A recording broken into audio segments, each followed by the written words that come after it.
Hello, and welcome to CabEstimator How-Tos. One of the first things you may need to do before starting a new estimate is to add a new client. At the top of the page, you can type in the name, email, phone number, and address. Then you just click Add Client. We also have an Import CSV button. Clicking this will allow you to import a list of clients if you happen to have one. Once you've added a client, you'll notice that their email and their address become clickable. If you click the email, it'll open up your email application. If you click their address, it will open up Google Maps. This just adds a little convenience while you're working in the system.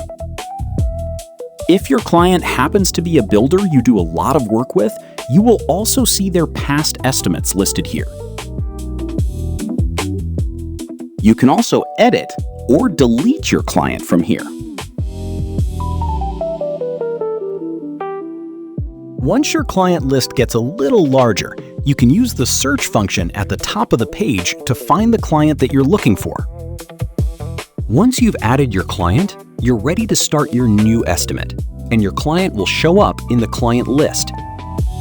Thanks for using CabEstimator. That's it for this one. Take care.